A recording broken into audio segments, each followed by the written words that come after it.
Hola, muy buenas noches, bienvenidos, esto es 2019 y bueno, íbamos a abrir con un video, me había indicado el director, porque el día de hoy la actividad en el Parlamento ha estado bastante intensa. El día de hoy prácticamente el Congreso ha cambiado su cara, es otro Congreso por la conformación que tiene. Si la comparamos a lo que ocurrió en julio del 2016 con la abrumadora mayoría de Fuerza Popular, hoy estamos asistiendo a un Congreso con 10 bancadas, 11 probablemente. Se han expuesto algunos argumentos en contra de esta nueva bancada que el día de hoy ha nacido, pero en cualquier caso, sobre este tema vamos a hablar más adelante. Está Sally Sammarriego, nuestra reportera en el Parlamento, cubriendo el Pleno, está todavía desarrollándose a esta hora el debate. Mientras tanto, nosotros vamos a conversar con el presidente del Consejo de Ministros, César Villanueva. César Villanueva está con nosotros, bienvenido, gracias. A ti las gracias por la invitación. En primer lugar, quería preguntarle por cuál es la impresión que tiene sobre lo ocurrido en el Parlamento. Esto es un nuevo Parlamento, un Parlamento que algunos dicen fraccionado. Juan Cheput dice que Salaverry, en el afán de promover lo que él dice es un Parlamento más democrático, lo que está haciendo es más bien generar un desorden, donde hay pequeños grupos que no se agrupan, o sea, no se reúnen a partir de una ideología, sino que son simplemente grupitos que uno prácticamente no entiende cuál es la identidad ni el propósito que tienen, ¿no? Bancadas grandes que se han desmembrado, el caso más importante, el de Fuerza Popular. Usted también es congresista, ¿cómo ve ese fraccionamiento hoy?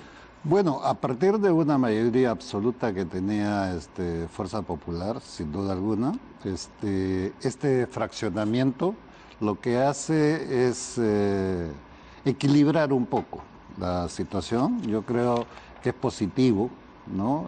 En este caso el fraccionamiento es positivo, va a haber un equilibrio. Estas pocas horas que están trabajando con intensidad, como tú lo has señalado muy bien, yo estoy optimista de que en esta noche empieza el camino de un buen acuerdo con el Perú, el Congreso con el Perú, aprobando obviamente las leyes que se han presentado. Ya van 4 o 5 de las 7 que hemos presentado, estamos en el buen camino. Claro. Y tengo el optimismo de que se cerrará la noche, espero yo, con la aprobación de Estamos la Junta hablando de Nacional la Junta Nacional de Justicia. de Justicia. Es decir, el día de hoy el Perú podría tener ya el camino trazado para contar en breve, en el menor plazo posible, con una Junta Nacional de Justicia que sustituya al Consejo Nacional de la Magistratura. Pienso que tal como se ha dado la dinámica desde el día de hoy, hasta estas horas que hemos estado siguiéndolo de cerca porque interesa al Perú esta aprobación, vamos a empezar un año de relaciones positivas con el Congreso, y eso es bueno para el Perú. ¿Van a ser relaciones positivas o prácticamente se está destruyendo a la principal fuerza opositora? Ahora estaba revisando la conformación nueva de algunas comisiones, ¿no? Por ejemplo, la comisión permanente, que ha cambiado toda su composición. Ya esta Fuerza Popular tiene 10 integrantes, pero no es por el cambio 2, Alianza por el Progreso 2, Frente Amplio, Nuevo Perú también 2, los aprestas tienen 1, Acción Popular 1, Cambio 21 2. En la mayoría de casos ocurre aquí, en ética, por ejemplo, en la Comisión de Levantamiento de Inmunidad y en la Subcomisión de Acusaciones Constitucionales, por mencionar solo algunas, el fujimorismo, aun cuando sume los votos del APRA, bajo esta nueva composición ya no va a poder ser un contrapeso para el Ejecutivo. Entonces, la pregunta es, como premier y como congresista, entiendo que le satisface que haya un equilibrio entre las fuerzas políticas, pero como ejecutivo supongo que además le complace que la oposición está prácticamente anulada. Tranquiliza al Perú saber que va a haber un equilibrio y unas relaciones en función a la productividad tanto del Ejecutivo como del Legislativo, ¿no es cierto?, con las leyes que se están presentando. ¿En qué basó este optimismo? En estas horas de trabajo que ha tenido el Congreso. Han sido intensos, se ha discutido bien, el fraccionamiento no aparece como un elemento distorsionador, más bien hay un buen debate y yo pienso que hay que mirarlo positivamente. Le hacía la pregunta también porque la señora Luz Salgado, en nombre de Fuerza Popular, ha dicho, y son varios los voceros de Fuerza Popular que señalan que aquí hay una suerte de acuerdo con Daniel Salaverry y el gobierno para justamente tener un Congreso mucho más afín, es decir, entregarle al Congreso prácticamente al Ejecutivo. Nosotros no tenemos ningún acuerdo en particular con ningún miembro del Congreso ni de bancada. Mantenemos en una posición positiva de tener una buena relación con el conjunto de 10 bancadas hasta ahora, probablemente 11, pero las que se formen para nosotros va a ser un mecanismo de relación sistemática con las bancadas. Pero el ¿no? Ejecutivo reconoce lado, a todos los grupos parlamentarios y se reunirá con todos. Naturalmente, porque nosotros tenemos que respetar aquello que en el mismo Congreso se da. La bancada y eso no oficialista... significa que nosotros hayamos hecho algo para debilitar a Fuerza Popular. Fuerza Popular se ha debilitado sola. Este resultado que se tiene allí es propio, ¿no es cierto?, de los acontecimientos que se han ido dando. Pero cualquiera que sea, nosotros vamos a estar atentos, ¿no?, a esta evolución con estas 10 bancadas. Si se dan 11, será pues 11, pero eso lo tiene que ver el Congreso, ¿no es cierto?, y nosotros estaremos siempre dispuestos a una buena relación con el Congreso. Juan Cheput es miembro de la bancada oficialista, hasta el momento, la que conocemos, y Juan Cheput ha dicho que esto es un caos, que no es correcto lo que hace Salaverry. El día de ayer, Víctor Andrés García Belaúnde, quien además compitió con Daniel Salaverry por la presidencia del Parlamento, dijo que él creía que se debía haber esperado al término de la gestión del señor Salaverry, esperar a la elección de una nueva mesa directiva para que se conformen estas nuevas bancadas, admitirlas y para, sobre todo, más que las bancadas, la recomposición de las comisiones. ¿En cuál de las dos posiciones está usted? ¿Cree que lo que está haciendo Salaverry está bien o era mucho más cauto esperar? Porque ¿qué pasa si mañana hay otra bancada y pasado otra bancada? Las comisiones se van a tener que ir reconformando y así no va a haber final. Vamos a entrar en una suerte de vértigo que no va a permitir una estabilidad. Bueno, ambas opciones eran alternativas y ambas opciones juegan dentro de las... dentro del marco de decisiones que puede tomar el Congreso, es decir, una, ¿no es cierto?, la clásica era esperar hasta el fin de esta legislatura y ahí hacer la recomposición, era una opción. Pero la opción de adelantar también es una opción que lo determina el conjunto. Pero como no congresista, es solamente, ¿de qué lado estaría usted? Yo optaría por lo que se ha dado en estos momentos. Por lo que ha hecho Salaverry. Ganamos tiempo, ¿no es cierto? Dice, bueno, es que se va a mover un poco, siempre está el Congreso movido.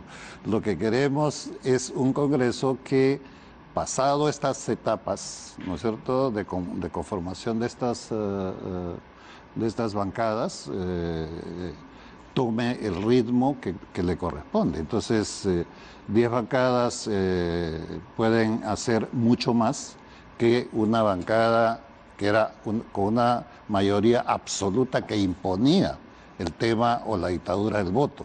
Ahora es un tema de un buen debate que se va a dar con este número de bancadas. Así que siempre el fraccionamiento no siempre es malo.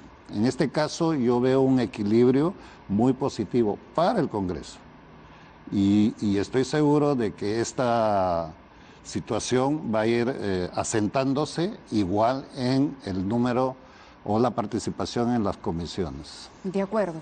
Ahora, vayamos a las denuncias que le han presentado al presidente de la República. La congresista Vilca Toma el día de hoy denuncia nuevamente a Vizcarra ante el Congreso, también ante la Fiscalía, el mismo tema de la empresa del presidente que habría contratado con IRSA. ¿Hubo ahí un mea culpa que hayan hecho entre usted y el presidente, digamos ya de paredes adentro de Palacio, sobre las imprecisiones de Martín Vizcarra cuando respondió a esas preguntas? Bueno, yo estuve con el presidente al costado en el momento que le hicieron la pregunta. Claro, sí leí una declaración en la que usted mismo dice que él se ajustó a la letra. La pregunta era Exactamente. con Odebrecht y él dijo no, con IRSA. Exactamente. Claro, pero el entre líneas era con IRSA, de alguna manera era el consorcio donde estaba Odebrecht y el presidente tenía que suponer que lo que estaban tratando era de vincularlo con Odebrecht. Claro, yo estoy seguro que el presidente Vizcarra hubiese hecho la precisión con toda seguridad si el momento se hubiese prestado para tal. De acuerdo. Lo que sucede es que era una conferencia de prensa de un tema distinto, se le hizo la pregunta concreta y él respondió concretamente. Después, ¿no es cierto?, cuando han dicho, pero usted ha dudado, claro, no ha sido lo preciso que un halo pudo de ser. sospecha, Sí. él ha señalado con claridad cómo ha sido y lo sigue señalando. Pero además, el país puede quedarse tranquilo. El presidente Vizcarra es una persona de transparencia tal que ha abierto las puertas para que se haga la investigación como corresponde.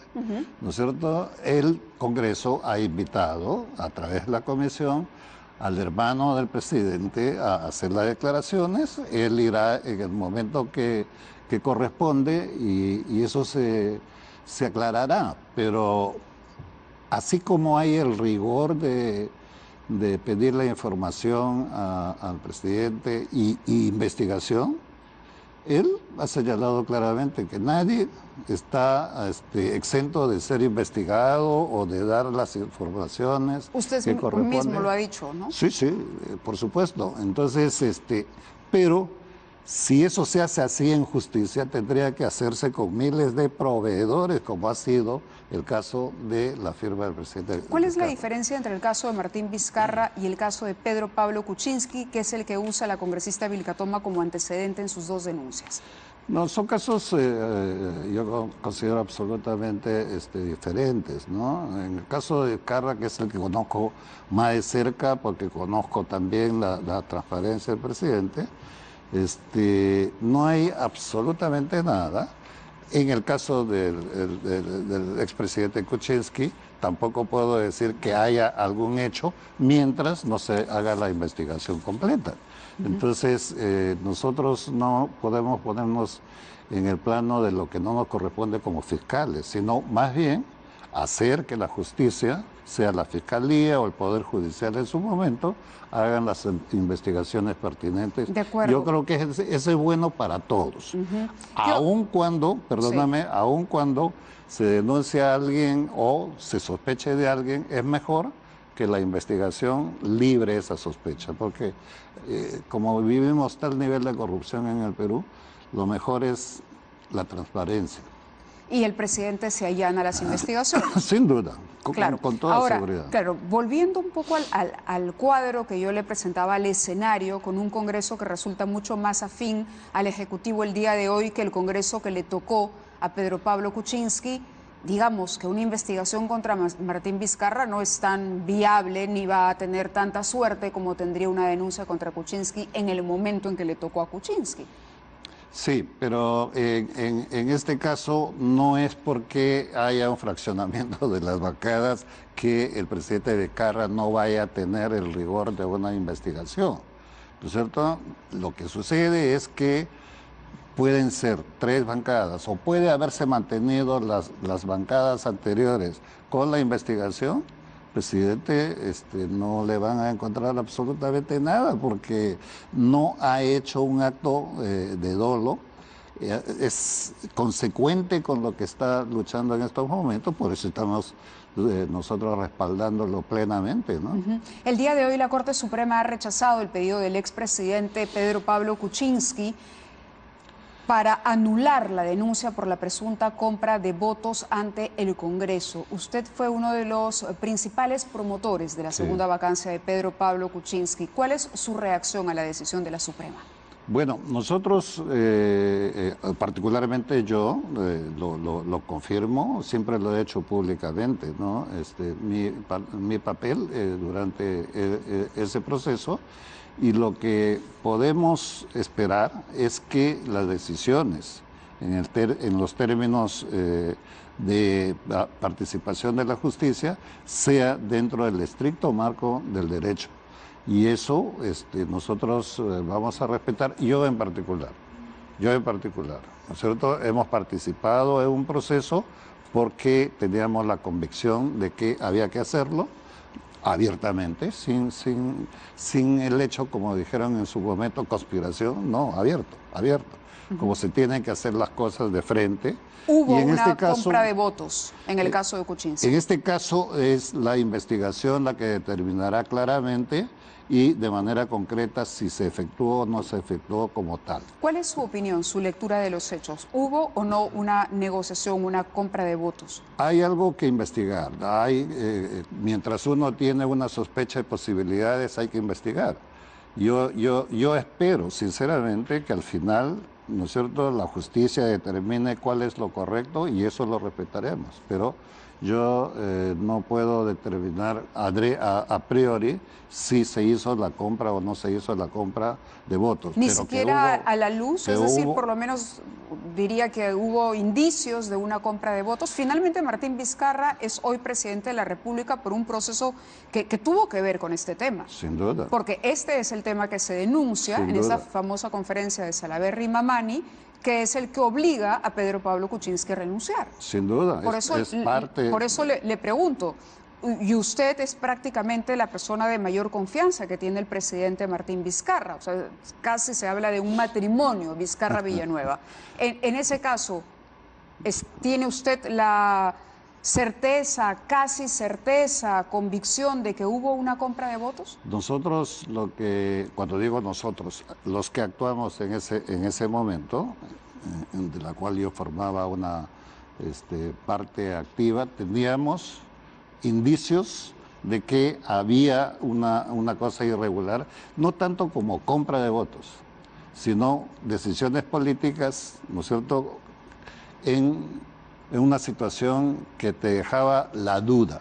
Porque yo había votado en la primera instancia, y lo dije también, lo reitero ahora, conjuntamente con la bancada de Alianza para el Progreso, positivamente para el presidente Kuczynski. En la primera vacancia. Exactamente. Cuando las cosas empiezan a cambiar, entonces también tomamos una posición así abierta, directa y franca. A una hora, con el tiempo transcurrido, ¿usted insistiría y descartaría cualquier tipo de conspiración para sacar al presidente Kuczynski? Totalmente. Fernando Rospigliosi dice que Zoraida Ábalos es una fiscal a la medida del presidente, teniendo en cuenta que prácticamente no hay oposición en el Congreso y que la Fiscalía también está del lado del presidente Vizcarra, porque el presidente Vizcarra ha expresado su apoyo a la salida, ha pedido particularmente la salida de Chávarri, ha apoyado las investigaciones del equipo especial, ha saludado el nombramiento de Zoraida Ábalos. ¿No está el presidente en una posición sumamente cómoda y con amplio manejo de otras instituciones y otros poderes del Estado, que es lo que se le critica y se considera peligroso para Vizcarra? Yo puedo dar fe absoluta de que el presidente Vizcarra, mucho menos el Ejecutivo, pero el presidente Vizcarra jamás se le ha cruzado en la cabeza tener el dominio de una institución. Lo que hemos querido en esta lucha frontal contra la corrupción es que las instituciones, directa o indirectamente vinculadas a un sistema nacional de justicia, sean fortalecidas, libres de cualquier sospecha. Eso es el papel que se ha tenido, y los cambios que se han dado no es porque el presidente haya sacado una ficha de decir fulana o sutano pueden ser parte de este proceso, no. Felizmente el proceso es tan conocido, de tal manera que no hay nada oculto en este escenario. Yo puedo respetar las opiniones que puede tener el señor Rospigliosi, pero no hay ningún funcionario hecho a la medida del presidente Vizcarra.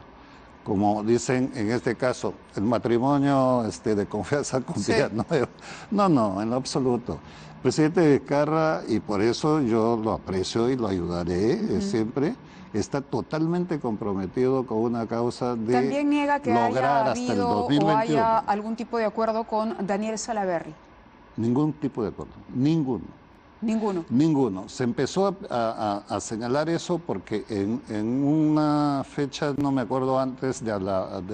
Porque ustedes fueron los promotores de la reunión entre Keiko Fujimori y el presidente Vizcarra, la primera reunión. Sí, claro, Ambos. pero nada tiene que ver eso, sino que se empezó a relacionar, decir, oye, mira, hay un acuerdo entre el Ejecutivo y el Legislativo a través, ¿no?, de el congresista Salaverry, a través del presidente del Congreso, porque hubo una visita para ver el tema del presupuesto y conjuntamente con el presidente de la Comisión de Presupuesto. Denme un segundo que vamos al Congreso, un minuto nada más, Sí, cómo no, para con la mucho información gusto. en vivo y cerramos la entrevista. Lourdes Paucar está en el Congreso, adelante. Dictamen en minoría presentado por el congresista Johnny Lescano. Cede el uso de la palabra. Congresista Quintanilla tiene la palabra. Señor presidente, siendo coherente con nuestro planteamiento, vamos a retirar los dictámenes en minoría para que se someta a votación el dictamen de la Comisión de Justicia. Hace unos momentos entonces se ha votado el dictamen de la Comisión de Constitución sobre la Junta Nacional de Justicia. Sin embargo, no se ha aprobado. Se necesitaba como mínimo 66 votos a favor, Mávila, y solo se ha obtenido 55 a favor, 11 en contra y 19 abstenciones. ¿Quiénes han votado en contra? Bueno, han votado el Frente Amplio en contra del dictamen de la Comisión de Constitución. Podemos ver entonces que ha votado en contra, por ejemplo, las congresistas Curro, Lapa, Morales, también Wilber Rosas, y ahora están pidiendo que se someta a votación el dictamen de la Comisión de Justicia. Recordemos que este dictamen es, según palabras del propio presidente de la Comisión de Justicia, el que mantuvo casi en su integridad el proyecto enviado con carácter de urgencia por el Ejecutivo.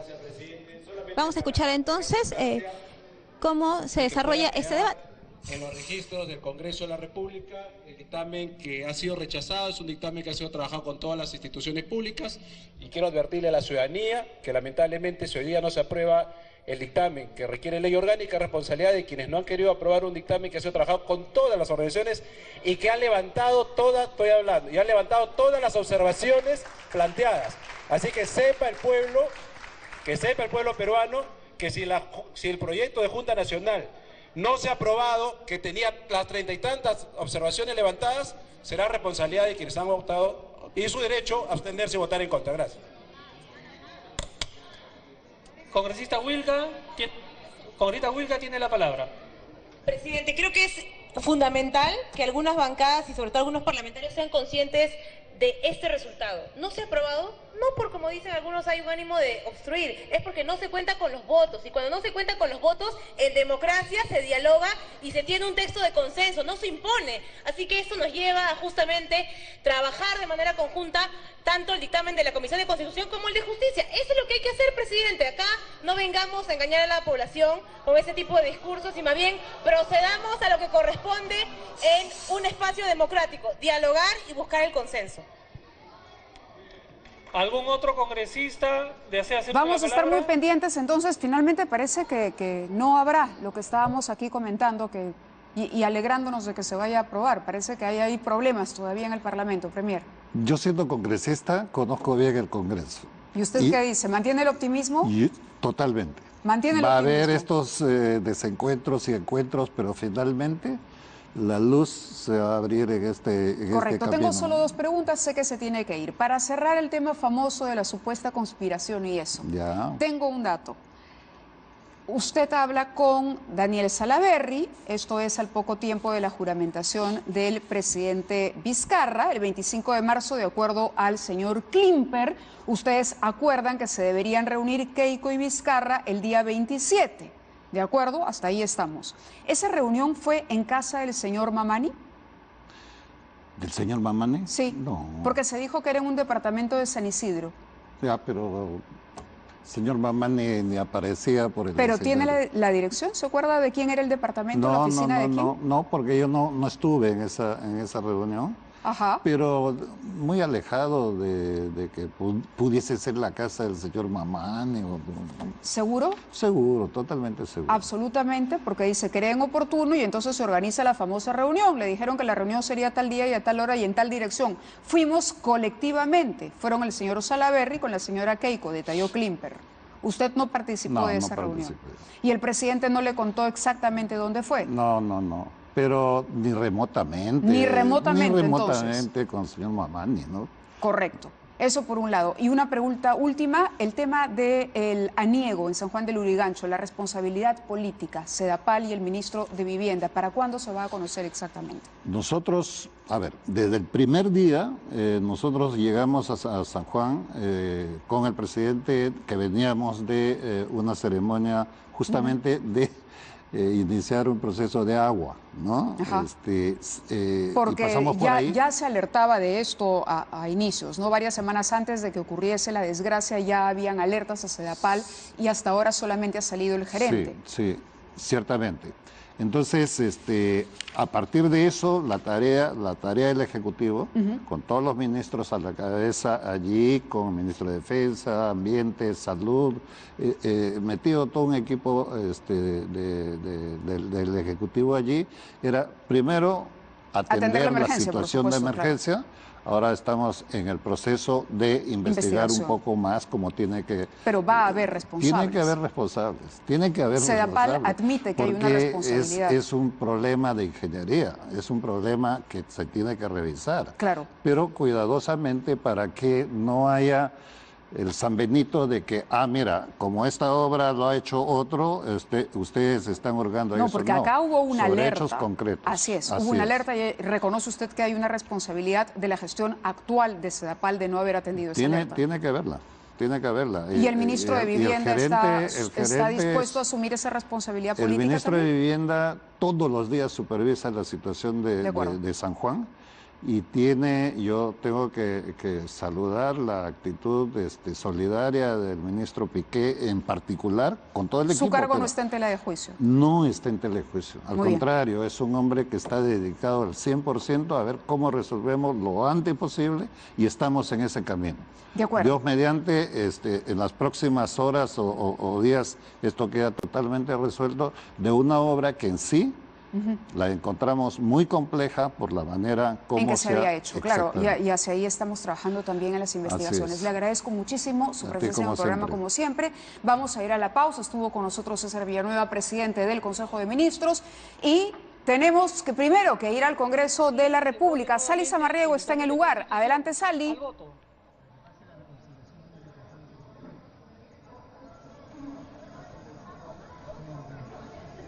De la República, Lourdes Paucar, me dicen.